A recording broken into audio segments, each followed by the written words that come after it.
à tous les amoureux de la vérité. Aujourd'hui, Christ TV s'est déplacé. Nous avons rencontre avec le prophète Guillaume Kofi. Je suis Edwige Jalage. Je suis Aurore Memel. Alors, venez avec nous.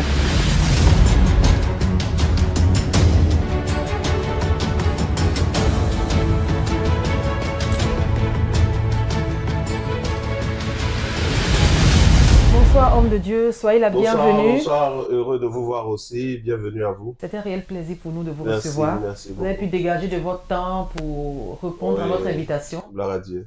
Alors, homme de Dieu, vous êtes sur ce plateau pour votre grand rendez-vous des fils et des filles de Dieu sur la France, prévu pour octobre. C'est précisé sur la France parce que je serai sur la France à partir du mois d'octobre. Sinon, ça concerne un peu tous ceux qui sont dans les environs en fait. D'accord, donc ça sera facile pour toutes ces personnes-là de converger vers la France. Voilà. D'accord. Avant de rentrer dans le vif du sujet, est-ce que vous pouvez nous parler un peu de votre ministère? Que signifie Hope? Est-ce qu'il y a une définition particulière que vous donnez à ce sigle?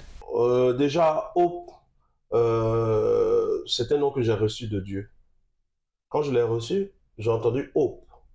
Et je me suis dit espoir. Parce que Hope donne espérance et espoir. En anglais, je crois. C'est ça, non?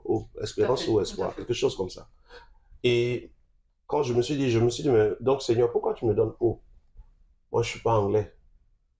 La preuve, je viens de demander si c'est espoir ou espérance. Donc, là, Dieu me dit, Hope veut dire espoir, mais chaque lettre a un sens. Et je demande au Seigneur, quel est le sens de chaque lettre? H, il me dit H, c'est homme. Je dis homme, garçon. Il dit non, garçon et femme. Donc, le H fait homme avec S, c'est-à-dire garçon et femme. Le O fait oin, c'est-à-dire qui ont reçu l'onction. Le P fait puissamment. Et le E fait église. Donc, ça fait homme, oin, puissamment pour l'église. Donc, des hommes et des femmes que Dieu choisit, que Dieu oint, pour apporter le réveil qui a manqué dans l'église, ce réveil de la fin des temps qui a été annoncé par notre Seigneur Jésus. Voilà. Alors, homme de Dieu, quel est ce message que vous prêchez? Je prêche le véritable Dieu qui ne dépend pas d'une langue, d'une ethnie ou d'un peuple. Je ne prêche pas le Dieu d'Israël. Je prêche le Dieu qui s'est révélé à Israël. Parce que quand Dieu décide de sauver un peuple, il parle à ce peuple dans sa langue. Donc, Dieu n'est pas un Dieu qui est attaché à une langue, mais Dieu est le Dieu qui a dispersé les langues à la tour de Babel. Celui donc qui a dispersé les langues à la tour de Babel ne peut pas vouloir nous sauver dans une seule langue. Il ne peut pas obliger les gens à aller étudier l'arabe pour dire être sauvé. Comment est-ce que je peux être sûr que les mots en arabe sont les bons mots si je ne suis pas arabe? Je vais aller faire des cours d'arabe avant d'être sauvé. Et les illettrés seront sauvés comment? Et ces personnes qui n'ont pas les moyens seront sauvées comment? Dieu ne nous sauve pas au travers des biens des hommes. Dieu nous sauve au travers de sa parole. Le vrai Dieu n'est pas lié à une langue. Il s'est révélé en Israël par Jésus, en hébreu et en araméen. Il s'est révélé dans d'autres nations, dans d'autres langues. Mais Jésus, qui est venu pour le monde entier, a annoncé le Saint-Esprit. Le Saint-Esprit qui a parlé à des baoulés comme moi et à plusieurs nous a donné le même message que Jésus avait, ce que nous répandons aujourd'hui. Et donc, le message que je prêche, c'est le message originel de Jésus, qui n'était pas comme ce que les gens prêchent aujourd'hui. Le vrai message de Jésus, c'est car Dieu a tant aimé le monde, qu'il a envoyé son Fils, afin que son Fils répande l'Esprit qui ne dépend pas des langues. Quel est le bilan que vous pouvez faire par rapport au vrai message que vous prêchez? Le bilan est extrêmement positif. Parce qu'en réalité, dans Matthieu chapitre 12, les gens ont traité Jésus de travailler par Belzébul. On dit que ce n'est pas le prince des démons que Jésus chassait les démons. Mais en réalité, Jésus n'opérait que par le Saint-Esprit. Le monde a peur de la vérité. Les religions ont peur qu'on dise la vérité. Parce que les religieux ont bâti leur pouvoir et leur fortune sur ce qu'ils ont enseigné. Et donc, quand on commence à dire la vérité au peuple, ils sentent menacer leurs objectifs, leurs gains. Quand je dis par exemple que Jésus-Christ est le Fils de Dieu, ça détruit l'idolâtrie à Marie. Ça détruit beaucoup de choses. Quand je dis par exemple que Jésus est mort pour une cause, le message. Et que le sang de Jésus ne sauvera que, si cela était possible, ceux qui se sont repentis. Quand je dis que on ne peut pas continuer d'imposer aux gens la dîme, parce que Abraham, qui a fait la dîme à Melchisédek, l'a fait volontairement. Et nous, étant le peuple de la foi, nous pouvons volontairement faire des dons selon notre amour pour Dieu et notre conviction. Et donc, il y a plein de messages que Dieu m'a donnés qui ont été déjà répandus, qui ont touché plus de 20 millions de personnes en moins de 2 ans. Pourquoi ces gens ont-ils été touchés? Parce que les gens ont soif de la vérité et en ont marre d'être exploités. Est-ce que vous croyez que une personne normale, mature, peut être esclave aujourd'hui d'un pasteur? Eh bien oui. Certaines personnes n'ont même pas la capacité de regarder un direct live sur Facebook parce que leurs pasteurs leur ont interdit de regarder moi mes directs. Pourquoi les pasteurs interdisent? Pourtant, il est écrit que c'est le mensonge qui fuit devant la vérité. Mais ils ont peur que leur peuple écoute parce qu'ils savent que celui qui écoute sera libéré. Jésus dit, vous connaîtrez la vérité vous affranchira. Aujourd'hui, les gens enseignent qu'il ne faut pas réfléchir. C'est écrit, il faut croire. Moi, je dis aux gens, réfléchissez. Si vous entendez la prédication de quelqu'un qu'en réfléchissant, ce n'est pas logique, alors vous avez le droit de refuser cet enseignement. Et ça n'arrange pas les gourous. Ça n'arrange pas les gens qui veulent dominer. Ça n'arrange pas les gens qui disent à quelqu'un, celui-ci, tu me donnes 1 million par mois, sinon Dieu va te maudire. Je gâte leur commerce. Or, il ne faut pas de commerce dans l'œuvre de Dieu. Le bilan est énorme. Des pasteurs, des apôtres, des évangélistes, des docteurs, dans le monde entier. Le vrai message est en marche. Alors, homme de Dieu, en tant que prophète, quelle est la mission et quel est le message que vous transportez? Je suis une continuité du message du vrai Jésus. Donc, en tant que prophète, nous ne disons pas ce que nous pensons. Nous disons, en tout cas pour les vrais prophètes, nous disons ce que Dieu dit. Et le message que j'apporte, c'est un message qui n'est pas nouveau. C'est le message d'origine. Le message que Dieu a transmis à Jésus pour le monde. Parce que en réalité, dans le livre de Galates chapitre 1, il est dit que si on vient vous annoncer un autre évangile, si un ange du ciel descend vous annoncer même un autre évangile, qu'il soit maudit. Parce que en réalité, l'évangile vrai de Jésus, du vrai Jésus a été déformé.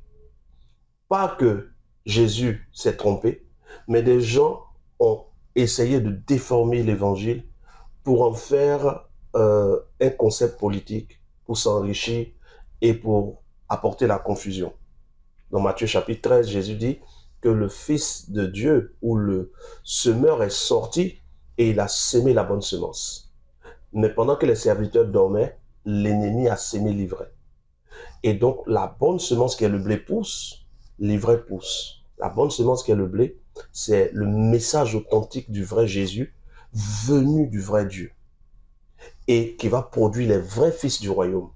Mais l'ivraie, c'est le mensonge, c'est-à-dire la semence, le blé déformé, parce que l'ivraie ressemble au blé. Et l'ivraie va donner les faux croyants. Donc, en dernier temps, ou dans les derniers temps nous sommes, Dieu envoie des prophètes pour restaurer sa vraie parole, pour ceux qui sont de l'audience de la vérité en fait. Voilà. À quoi doivent s'attendre exactement tous les amoureux de la vérité du côté de la France qui viendront vous rencontrer? À quoi ils doivent s'attendre? Et ils ne viendront pas me rencontrer, ils viendront chercher Dieu. Donc ils doivent s'attendre à Dieu. C'est à Dieu qu'ils doivent s'attendre. Parce que quand vous regardez bien dans Matthieu chapitre 4, Jésus dit, il est écrit, Satan dit, il est écrit.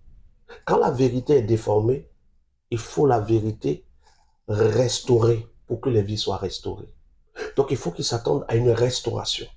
Il faut qu'ils s'attendent à un éclaircissement sur les Écritures. Il faut qu'ils s'attendent à des guérisons, à des miracles, à des délivrances, à des déblocages, à l'envoi des anges dans leur destinée. Parce qu'en réalité, dans Matthieu chapitre 4, Satan dit quelque chose. Satan dit à Jésus, jette-toi de cette montagne, car Dieu donnera des ordres à ses anges en ta faveur, de peur que ton pied ne heurte contre une pierre. Mais Jésus ne s'est pas jeté. Pourquoi? Parce que ce n'est pas à nous de nous mettre dans des problèmes. Si un problème arrive, ce que Satan a dit n'est pas faux. lorsque le problème ne vient pas de nous ou lorsqu'on n'est pas à la base du problème. Quand un problème arrive dans la vie d'un enfant de Dieu, Dieu donne des ordres à ses anges de nous garder. Et donc, ceux qui aujourd'hui traversent des situations difficiles, qui s'attendent à l'envoi des anges pour lier les principautés, les autorités et les esprits méchants qui se sont levés contre eux. Aucun fils de Dieu ne doit être lié par un diable. D'accord, mais qui peut prendre part réellement à ce programme? Tous les fils de Dieu et ceux qu'ils désirent inviter. Invitez ceux que vous pouvez. N'obligez personne à venir. Dites à quelqu'un, il y a le prophète Guillaume Kofi qui est sur la France. À partir de temps, je t'invite, sois mon invité. Ne lui dites pas, pardon, viens, on va aller. On ne demande pas pardon à quelqu'un pour venir dans la vérité. Jésus dit, quand je serai élevé, j'attirerai tous les hommes à moi. C'est Dieu qui a dit. Nous, nous sommes là que pour donner l'information. Quand le blé est semé, c'est la terre qui détermine ce qui se produit. D'accord. Est-ce qu'il y a un montant à débourser? Parce qu'aujourd'hui, on entend pour recevoir, pour que l'homme de Dieu te reçoive, il faut payer, il faut te faire inscrire et puis donner de l'argent. Est-ce qu'ils doivent débourser quelque chose? Oui, ils doivent débourser leur cœur. Dieu ne cherche pas leurs finances, Dieu cherche le cœur. Donc, ils doivent venir avec leur cœur, qui cherche Dieu. Lorsque tu viens dans la présence de Dieu, ce que Dieu attend de toi, c'est ton cœur. Parce que quand Dieu gagne ton cœur, il a gagné la racine. Dieu n'est pas à la recherche du fruit, il cherche l'arbre. Le cœur est le plus important pour Dieu. Celui dont le cœur est gagné, on n'a même pas besoin de lui dire fais une offrande. Son propre cœur lui dira, poussé par le Saint-Esprit, de poser un acte. Quoique nous ne demandons rien, que les gens viennent avec leur cœur, chercher Dieu et devenir un témoignage. Parce que pour Dieu, ce n'est pas la Bible qui doit convaincre les cœurs. C'est la vie de chacun de nous qui doit rendre témoignage de Dieu. Alors, homme de Dieu, vous êtes sur ce plateau pour votre grand rendez-vous des fils et des filles de Dieu sur la France. Est-ce qu'il y a une vision derrière ce programme? Oh, il y a forcément une vision. Dieu ne fait pas voyager d'hommes. Dieu ne fait pas voyager de serviteurs. Dieu fait voyager un message. Dieu fait voyager une mission. Dieu fait voyager une vision. Lorsque le peuple d'Israël souffrait, qui criait, Dieu a entendu leur voix. Après avoir entendu leur voix, Dieu a envoyé Moïse. Moïse ne va pas en Égypte parce qu'il s'ennuie. Moïse est ramené en Égypte parce qu'il y a une mission. Je viens en France pour une mission. Rencontrer ceux qui sont fatigués et chargés de crier vers un Dieu qui semble ne pas entendre. D'invoquer un Dieu qui semble ne pas comprendre. Qui sont fatigués qu'on leur demande de l'argent, de l'argent, de l'argent et qui finalement ne voient rien. Qui sont fatigués qu'on leur prêche un Dieu hébreu ou arabe et qui ont envie de découvrir le Dieu de l'univers. Je viens rencontrer mes frères pour qui Dieu m'envoie. Donc, cette mission n'est pas une mission d'évangélisation. Je ne viens pas pour essayer de faire un grand programme, les gens sont venus de partout. Non, non.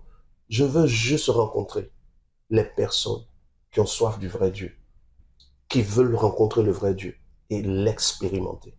Plusieurs voient déjà mes vidéos, les directs que je fais, le message que je prêche. Plusieurs voient les cultes et voient les miracles, les guérisons, sans avoir besoin de demander 5 francs à quelqu'un. Eh bien, c'est le tour de la France. Alors, homme de Dieu, c'est vraiment impressionnant de vous écouter. Y a-t-il des dispositions particulières à prendre physiquement comme spirituellement avant de participer à ce programme? Non. Quand Dieu est l'auteur de quelque chose, nous ne venons que pour constater. Il n'y a pas un jeûne spécial à faire. Il n'y a pas des actes. Non, non, il n'y a rien. Il faut juste être au bon moment, au bon endroit. C'est comme quand l'ange descendait dans l'eau. L'ange remuait l'eau. Il fallait juste plonger. Dieu va remuer le coin. Il faut être juste présent. Et puis voir la différence entre la religion et le véritable Dieu. Quel est l'impact que vous souhaitez voir à la fin du programme en ces personnes qui viendront, en ces participants? Je souhaite rien. Franchement, je souhaite rien. Vous savez, le balai ne souhaite pas quelque chose. Le maître le prend et il agite. Il pousse la poussière. Si le maître arrête de l'agiter, il balaie rien. Le balai ne balaie pas. C'est celui qui le prend qui balaie. Il s'appelle balai, mais c'est pas lui qui balaie. Le serviteur ne souhaite rien. Il fait ce que le maître lui dit. Le maître m'a dit d'aller en France. Le Seigneur m'a dit d'y aller. C'est lui le maître. J'y vais. Il m'a donné la période. j'y serai. Il a disposé des gens pour qu'on ait un lieu où on va se réunir. On aura le lieu, on aura l'heure. Il attirera ce qu'il veut. Ce qu'il veut, il le fera. Alors, homme de Dieu, votre voyage pour le mois d'octobre, pour ce grand rendez-vous des fils et des filles de Dieu, est sur la France. Est-ce à dire que la France a vraiment soupiré après ce message ou après votre arrivée? Est-ce qu'il y a une motivation réelle derrière ce voyage vers la France? Oui, parce que déjà en 2018 et 2019, j'avais déjà des missions sur la France. Je suis déjà allé entre 6 et 8 missions sur la France. J'ai fait des missions Belgique, Italie et tout ça. Mais je n'avais pas achevé la mission. Parce que quand 2019, novembre 2019, Dieu m'avait dit qu'il y allait avoir vraiment beaucoup de morts dans les périodes qui allaient suivre. Voilà, ça est sur ma page avant même que le Covid ne soit annoncé. Et donc, je suis rentré pour venir préparer le peuple à traverser cette période. J'avais toujours mon visa en cours. J'avais un visa, je pense, de plus d'un an. Mais pendant toute la période du Covid jusqu'à aujourd'hui, Dieu m'avait demandé d'être sur la Côte d'Ivoire. Là, Dieu m'a donné le feu vert pour recommencer l'émission. Donc, je commence là où j'avais arrêté. C'est simplement ça. Quelle est la durée de ces différents programmes sur la France? Je serai sur la France pour un mois. Et pendant ces un mois, la cible, ce sont les fils de Dieu. Ce sont les filles de Dieu. Ce sont ces femmes, ces hommes, qui dans le fond de leur cœur savent que Dieu existe, mais ont l'impression qu'elles ne le voient pas. Qui doivent avoir le courage de venir écouter un message qui n'a rien à voir avec la religion, mais un message qui établit le règne de Dieu. Voilà. Alors, homme de Dieu, dans votre développement, vous avez parlé de s'inscrire, de s'enregistrer. Alors, qui peut prendre part réellement à ce programme et que toutes ces personnes qui doivent venir vous rencontrer, est-ce qu'elles doivent débourser quelque chose? Lorsque je parle de s'inscrire, de s'enregistrer, nous recensons le nom des personnes qui veulent participer.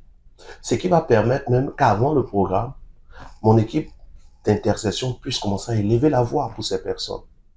Jésus, dans Jean chapitre 17, dit, je ne prie pas pour le monde, mais je prie pour ceux que tu m'as donnés. Donc, dès que quelqu'un envoie son nom et sa localisation, on peut commencer à intercéder pour cette personne parce qu'elle montre son intérêt pour le message que Dieu nous donne par Jésus, le vrai message. Donc, avoir la liste des personnes nous évite aussi que pendant que la mission aura lieu, quelqu'un vienne dire, je veux être reçu, et qu'on lui dise non, il n'y a pas de temps, et qu'ils disent, oui, c'est de la discrimination, vous avez reçu des gens, moi on refuse de me recevoir parce que je n'ai pas l'argent. Les réceptions sont gratuites. Il n'y a pas d'argent à payer pour que le prophète Guillaume Kofi vous reçoive et vous dise ce que Dieu attend de vous. Il n'y en a pas à payer 5 francs. Mais il faut au moins s'enregistrer pour que notre organisation ressemble à celle du ciel. Dieu a nos noms écrits dans le livre de vie. C'est une belle organisation. Sachant que votre message touche le monde entier, avez-vous planifié d'autres voyages dans d'autres pays? On sait que vous êtes suivi dans les 4 coins du monde, pardon. C'est obligé. Parce qu'aujourd'hui, en Afrique, en Europe, en Amérique, en Asie, il y a des gens qui suivent, pas moi, qui suivent le message. Parce qu'en fait, je ne veux pas qu'on dise, le prophète Guillaume Kofi est suivi. Guillaume Kofi, c'est qui et puis va être suivi. Non, c'est le message que Dieu a envoyé est suivi. Personne ne doit suivre un homme. Dans le livre de Deutéronome, chapitre 28, verset 1, Moïse dit, si vous écoutez la voix de l'Éternel, votre Dieu, que vous ne vous en détournez ni à gauche ni à droite, l'Éternel sera votre force. Mais si vous ne vous détournez pas de la parole de l'Éternel que je vous prescris, c'est Moïse qui prescrit la parole, mais la parole ne vient pas de Moïse. Donc en suivant la parole que Moïse a dite, ils ne suivent pas Moïse, ils suivent le Dieu qui parle par Moïse. Donc les gens ne sont pas en train de suivre Guillaume Kofi dans les 4 continents. Non, ils sont en train de suivre la parole de l'Éternel telle que révélée à Jésus en hébreu et en araméen, telle que traduite par le Saint-Esprit en Guillaume Kofi qui parle en français. Et cette parole-là est appelée à aller dans plusieurs endroits, selon que Dieu m'enverrait. Ou m'enverra. Qu'est-ce qui est le plus juste? Enverra ou enverrait? Parce que je risque de me blesser. On verra bien. Alors, homme de Dieu, notre émission tire à sa fin. Quel est le mot de fin que vous pouvez donner après cette entrevue? Je peux juste dire que Dieu a déjà tout disposé. Aucun stress ne doit toucher un homme de Dieu qui suit Dieu. C'est Dieu qui attire. C'est Dieu qui planifie. Toutes choses sont entre ses mains. Nous communiquons parce que Dieu veut que l'information parte. Selon Romains chapitre 10, comment entendront-ils et comment croiront-ils si personne ne parle? Ces émissions que nous faisons ne sont pas là pour montrer que le message est vrai. Parce que le message est vrai avec ou sans quelqu'un. Ces émissions sont là pour que ceux qui sont de l'audience de la vérité reçoivent le message. Jésus dit, je prêche encore aujourd'hui et demain. Et ceux qui cherchent la vérité viendront à moi. Pas à moi, moi je ne suis pas la parole, mais à la parole que Dieu nous a donnée. Pour toi qui es en France, pour toi qui es en Belgique, en Allemagne ou dans les alentours, sache ceci, si tu es de l'audience de la vérité, te déplacer n'est pas une obligation, mais est une nécessité. Dieu a permis ce programme parce que sûrement, toi, tu soupires après lui. Rendez-vous en octobre pour plus de détails. Plus 225 07 59 00 00 04. Alors, comme vous venez de l'entendre, l'homme de Dieu sera sur la France et il vous invite à 2 grands programmes, c'est-à-dire 2 grandes dates à retenir, n'est-ce pas, Aurore? Effectivement, 2 grandes dates à retenir, le 19 octobre et le 25 octobre. Le 19 octobre est un samedi. Alors, ça sera à partir de 17 h, une journée spéciale d'enseignement, de questions-réponses et d'intercession. Le thème est « Connaître le véritable Dieu pour triompher des ténèbres et échapper à la religion ». Le sous-thème « Le salut ». Le combat spirituel, la bénédiction divine. Et le deuxième programme, c'est une veillée d'invocation et de manifestation divine, guérison, délivrance, prophétie en Jésus le Christ. Ça sera le vendredi 25 octobre à partir de 22 h. Le thème, c'est « Un pour vaincre, né pour briller ». Je sais que de là où tu es, le Seigneur va te visiter en invitant des personnes ayant des situations que certainement que tu connais, tu penses que le Seigneur peut agir. Quelle que soit ta situation, quel que soit ton mal, quel que soit ce que tu vis, ce programme est pour toi. Disons ces programmes parce qu'il y a 2 dates à laquelle il t'invite, celle du 19 et celle du 25. Si tu veux aussi le rencontrer, c'est aussi possible. Le numéro est le plus 225, le 07 59 00 00 04. Je reprends.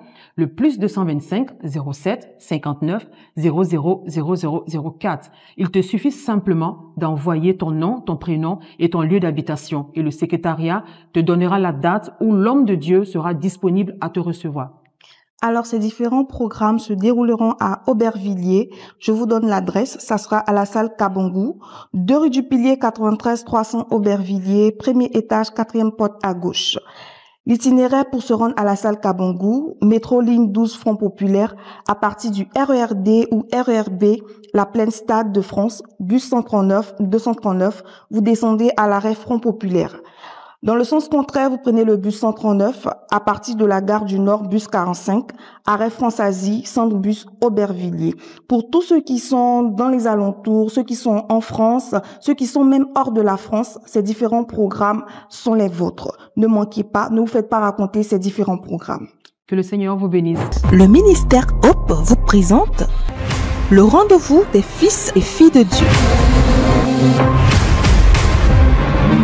Les captifs sont libérés, les démons sont chassés, les malades guérissent, la puissance de Dieu est libérée. Aujourd'hui est un jour d'indépendance. Avec le prophète Guillaume Kofi, homme de parole. Donc Jésus n'est pas mort pour les païens. La mission de Jésus, c'est de venir donner la parole qui sanctifie. Jésus lui-même se sanctifiait. Homme de résultats et de puissance. Audience de la vérité. Le prophète Guillaume Kofi sera en France et dans les alentours pour 2 grands programmes. Samedi 19 octobre à partir de 17 h. Journée spéciale d'enseignement de questions-réponses et d'intercession. Thème du 19 octobre. Connaître le véritable Dieu pour triompher des ténèbres et échapper à la religion. Sous-thème, le salut, le combat spirituel, la bénédiction divine. Parce que la foi n'a pas un langage humain. La foi se communique même sans le langage parlé. Le vendredi 25 octobre à partir de 22 h, grande veillée d'invocation et de manifestation divine. Guérison, délivrance, prophétie en Jésus le Christ. Thème du 25, un pour vaincre, né pour briller. Lieu, 2 rue du Pilier 93 300 Aubervilliers, premier étage, 4e porte à gauche, salle Kabongou. Itinéraire, métro ligne 12 Front Populaire, à partir du RERD ou RERB. La Plaine Stade de France, bus 139 ou 239 descendent arrêt Front Populaire. Dans le sens contraire, bus 139 à partir de la gare du Nord, bus 45 arrêt France-Asie, centre bus Aubervilliers. Vous souhaitez avoir un entretien privé avec le prophète Guillaume Kofi? Écrivez dès maintenant au +225 07 59 00 00 04. Et cette saison, tu vas encore évoluer.